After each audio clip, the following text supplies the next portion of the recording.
Muy buenos días, mi nombre es Wilmer Bay, yo soy médico especialista en medicina crítica y emergencias y miembro del Comité Científico del Ministerio de Salud. En este momento vamos a continuar con las ponencias sobre el taller y actualización del tema COVID-19 y vamos a hablar un poco de las complicaciones post-COVID. Agradeciendo además a todo el Comité Científico, al Ministerio de Salud y a todos los miembros de la Dirección de Docencia e Investigación del Ministerio de Salud por esta invitación a participar. Vamos a hacer algunos recordatorios de la fase aguda de la enfermedad, donde podemos determinar durante el periodo de incubación y el inicio de los síntomas a través de la PCR o a través de la detección de antígenos ya una vez iniciados los síntomas. Y por supuesto en la fase ya de convalescencia o en la fase subaguda, donde podemos tener la aparición de los anticuerpos tanto M como G, y eso ya se fue conversado. Es importante que recordemos también las complicaciones agudas de la COVID-19, donde vamos a estar relacionadas en grupos. Yo voy a mencionar rápidamente, por ejemplo, los fenómenos de mala oxigenación, que están relacionados un 70% de las patologías agudas, donde la principal o la más importante es la insuficiencia respiratoria aguda en sus diferentes etapas, ¿no? Mayormente estas necesitan desde oxígeno por cánula nasal, máscaras estándar, máscaras con reservorio, hasta ventilaciones mecánicas invasivas y no invasivas. Los fenómenos vasculares relacionados entre un 15 y 17%, donde principalmente tenemos trombosis arteriales, como consecuencia infartos agudos del miocardio, trombosis pulmonares agudas o trombosis venosas profundas. Ambas dos se manejan con antiagregación y anticoagulación. Entre los fenómenos inmunitarios, que normalmente son más tardíos, no son iniciales, tenemos las fases inflamatorias y las infecciones sobreagregadas, ambas manejadas de una vez con antiinflamatorios, por supuesto, de diferentes tipos, tanto esteroideos como no esteroideos, y por supuesto las infecciones sobreagregadas, el manejo racional de antibióticos, como ya se fue bien explicado, y entre otros, sobre todo cuando aparecen infecciones a través de tuberculosis, hongos, etcétera, que debemos estar muy pendientes, pero recordar siempre el buen uso de los antibióticos, no en la etapa principalmente aguda, porque sabemos que la inicial es una etapa viral y que las infecciones se agregan en una etapa más tardía. Los fenómenos hidroelectrolíticos, que son sumamente importantes, a veces olvidados en muchos de los casos, donde el paciente se deshidrata por varios fenómenos importantes, tanto porque disminuye la ingesta de líquidos, frutas y alimentos, también por la sudoración, las diarreas, etcétera, y también por un mecanismo allí todavía no muy claro, por lo menos, un aumento del metabolismo, que probablemente producido por el virus, que produce hipovolemia, hipotensión, taquicardia y por supuesto ansiedad. Esto, entre otras cosas, si el paciente tolera bien la vía oral, pues va a ser manejado con líquidos orales, frutas, etcétera, y también por líquidos intravenosos como los cristaloides principalmente. El tema de la desnutrición proteico-calórica, que ya viene siendo importante desde el punto de vista previo al paciente por un problema de desnutrición, alimentación inadecuada, obesidad, el diabético, etcétera, donde estos pacientes además, por supuesto, por toda la carga de patología que tienen, dejan de alimentarse adecuadamente con alimentos proteicos adecuados y sobre todo en las etapas más graves y críticas, y debemos recordar siempre que estos pacientes necesitan nutriciones precoces, suplementos nutricionales, porque hemos visto hipoalbuminemia severa con edemas importantes en las etapas tardías de la enfermedad, sobre todo en los cuidados intensivos. La falla de órganos está relacionada en diferentes órganos, valga el comentario, miocarditis y arritmia se ven en un 5 al 17%, fallas hepáticas, renales, cerebrales e incluso las multiorgánicas. Todas estas están relacionadas con un adecuado tratamiento de las fases anteriores y la vigilancia, por supuesto, monitoreo de las unidades de cuidado intensivo, en el tema hemodinámico, ventilatorio, nutricional, hidroelectrolítico, antibióticos, cultivos, etcétera.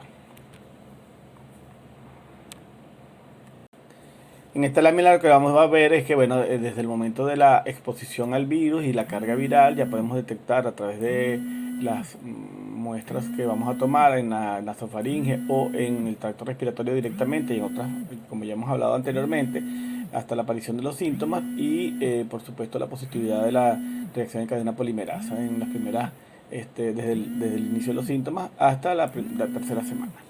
Eso es en la etapa aguda, pero en la etapa post-aguda vamos a tener dos periodos, una subaguda y una etapa que se cronifica, donde ya la PCR es negativa, pero vamos a tener algunos efectos en diferentes órganos. Esto puede verse ya, como veremos más adelante, después de la cuarta semana, y está relacionado en muchos casos entre hasta 12 semanas, inclusive algunos trabajos mencionan 6 meses.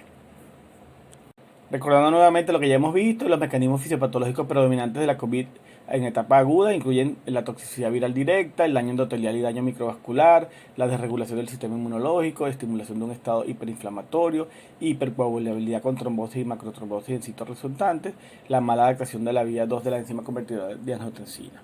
Debemos considerar la priorización para aquellos con alto riesgo, definidos estos como aquellos con enfermedad grave durante la etapa aguda y o necesidad de atención en una unidad de cuidados intensivos. En esto va la edad avanzada y la presencia de comorbilidades orgánicas como la enfermedad respiratoria persistente, la obesidad, diabetes, hipertensión, enfermedad cardiovascular crónica, enfermedad renal crónica, post-trasplante de órganos o cáncer, entre otras. Entre los posibles mecanismos que contribuyen a la fisiopatología de la COVID-19 posaguda se incluyen entonces cambios fisiopatológicos específicos del virus, aberraciones inmunológicas y daño inflamatorio en respuesta a la infección aguda, con alteración del sistema nervioso autónomo, con hipotensión ortostática, síncope vasovagal, taquicardia postural. Aquí vamos a evaluar niveles altos de catecolaminas y vamos a tener como resultado hipovolemia. Y por supuesto las indicaciones de reposo en cama son importantes en el manejo de este cuadro de alteración del sistema nervioso autónomo. Otras serían secuelas esperadas de una enfermedad postcrítica, como anomalías nuevas o que empeoran en los dominios físicos, cognitivos y psiquiátricos. Hemos visto pacientes, por ejemplo, que nunca habían sido hipertensos y son hipertensos durante las etapas agudas de la COVID. O también hemos visto pacientes que son hipertensos, inclusive con hasta 2 medicamentos, y hubo que disminuirlos o retirarlos en algún momento para pasar la etapa aguda de la COVID-19. Tenemos que tener en cuenta que todos los mecanismos son multifactoriales y también hay implicación isquémica y lesión microvascular, inmovilidad y alteraciones metabólicas. El mayor riesgo de infecciones por bacterias, en hongos, entre otros patógenos, y que están relacionados aproximadamente en un 25-30%. Pero sin embargo, esto no explica todavía las secuelas persistentes y prolongadas que estamos viendo en el estado post-COVID. Entonces ahora definiendo la COVID persistente o el long COVID, es un complejo sintomático multiorgánico que afecta a aquellos pacientes que han padecido la COVID-19 con diagnóstico confirmado por pruebas de laboratorio o sin ellas, pero que permanecen con sintomatología significativa después de la fase aguda considerada, pasadas las 4 e incluso hasta 12 semanas. Entre la etiopatogenia hay varias teorías, entre ellas la persistencia del virus, la tormenta inflamatoria de alteración de la inmunidad, autoanticuerpos. También es importante lo que se está viendo actualmente, que es la consecuencia de los tratamientos aplicados, en algunos casos en exceso, dosis inadecuada o tiempo muy prolongado. Recordemos, entre otras cosas, que el oxígeno por tiempo prolongado y altas dosis es tóxico para el pulmón. El uso exagerado de antibióticos a dosis inadecuadas o por tiempo muy prolongado, el uso de dosis exageradas o tiempo prolongado de esteroides, etcétera. También tenemos consecuencias del aislamiento social no guiado. En esto estamos hablando de todo el tema emocional y mental que veremos en otra presentación, y por supuesto las hospitalizaciones y distanciamiento que se encuentran en estos pacientes. El tema de los síntomas post-COVID es muy amplio. Vamos a hacer un resumen de los principales órganos y sistemas involucrados y los principales síntomas que vamos a encontrar. Entre ellos los pulmonares, los principales, en los cuales vamos a encontrar una disnea o hipoxemia y disminución de la capacidad ante el ejercicio. Esto generalmente lo estamos viendo por capacidad de difusión disminuida, mecanismos restrictivos por cambios fibróticos y opacidades pulmonares.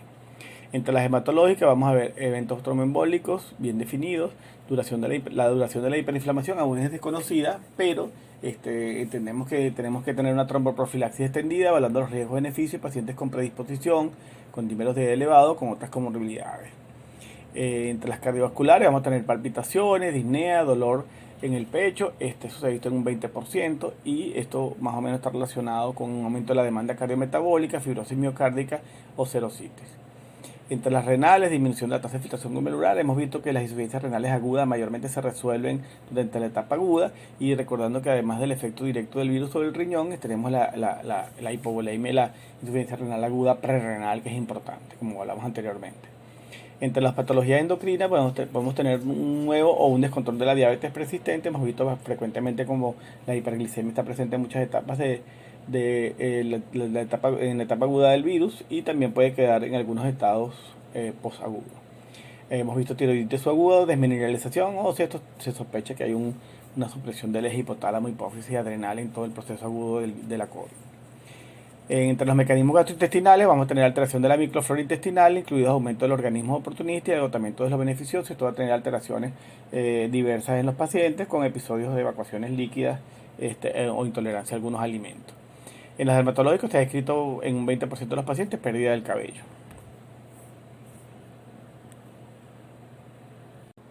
Las neuropsiquiátricas como la fatiga, la mialgia, la cefalea o la disautonomía con deterioro cognitivo, eso produce muchísima ansiedad, depresión y trastorno del sueño no explicados en el paciente. Tenemos que recordar que aquí hay una desregulación inmune, inflamación, microtrombosis por efecto de medicamentos que se da de manera iatrógena y por supuesto el impacto psicosocial que produce con el trastorno de estrés postraumático que se ha visto en un 30% de los pacientes. Es importante mencionar en este momento lo que ya hemos visto en algunos casos, el síndrome inflamatorio multisistémico infantil, que es importante reconocer los criterios. Por supuesto son en menores de 21 años, se relaciona entre 4 y 12 años principalmente, que tienen fiebre, elevación de marcadores inflamatorios, disfunción de múltiples órganos y hay que tener una infección reciente por SARS-CoV-2, excluyendo otros posibles diagnósticos. Mayormente es de origen en pacientes afroamericanos, caribeños e hispanos y por supuesto entre las complicaciones más severas que pueden ocurrir las cardiovasculares como aneurismas de la arteria coronaria y en lo neurológico cefaleas, encefalopatías, enfermedad cerebrovascular o convulsiones.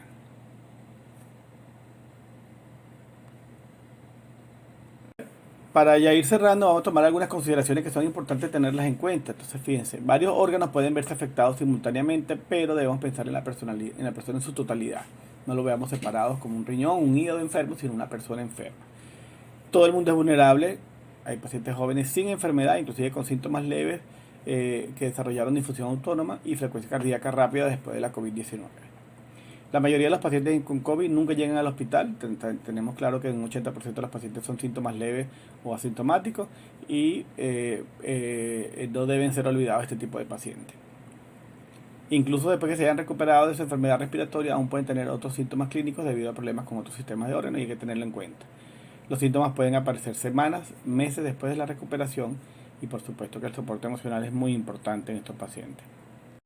Los pacientes se han quejado de que sus médicos no reconocen que sus síntomas pueden estar relacionados con COVID. Los médicos deben estar atentos, legitimar las preocupaciones de los pacientes y documentar minuciosamente cada uno de estos síntomas. Aunque la comunidad médica ahora tiene una mayor comprensión de la constelación de los síntomas a largo plazo que ocurren después de la COVID, no sabemos la duración exacta ni las complicaciones a largo plazo todavía. Sabemos que los proveedores de atención médica todavía están sobrecargados de cuidar a los pacientes con COVID en la etapa aguda, pero esto es una responsabilidad colectiva de la comunidad médica en general y multifactorial. Debemos recordar la determinación de anticuerpos específicos para SARS-CoV-2 en los pacientes que tengamos dudas o en los que tengamos alguna alteración post-COVID que no hayamos tomado en cuenta. Las secuelas multiorgánicas de la COVID-19, más allá de la fase aguda de la infección, se aprecian cada vez más con datos y experiencia clínica. La investigación activa y futura es necesaria incluye la identificación de características clínicas, serológicas, de imagen y epidemiológicas claves de la COVID-19 en las fases agudas, subaguda y crónica, lo que nos va a ayudar a comprender mejor la historia natural y la fisiopatología de esta nueva enfermedad. Es evidente que las necesidades de atención médica para los pacientes con secuelas de COVID-19 continúan aumentando en el futuro previsible. Debemos hacer frente a este desafío y para eso debemos aprovechar la infraestructura ambulatoria existente, debemos el desarrollo de modelos de atención médica escalables y la integración entre disciplinas para mejorar la salud mental y física de los sobrevivientes de COVID a largo plazo. Los pacientes necesitan clínica post-COVID ambulatoria. Esto es un caso bien desarrollado en este momento en Italia. Y para finalizar, la atención a los pacientes con COVID-19 no concluye en el momento del alta hospitalaria. Es necesaria la cooperación interdisciplinaria para la atención integral de estos pacientes en el ámbito ambulatorio. Muchísimas gracias. Les voy a dejar una biografía recomendada. Hay muchísimas más que pueden ampliar estos temas. Muchas gracias al comité y muchas gracias a ustedes por su participación.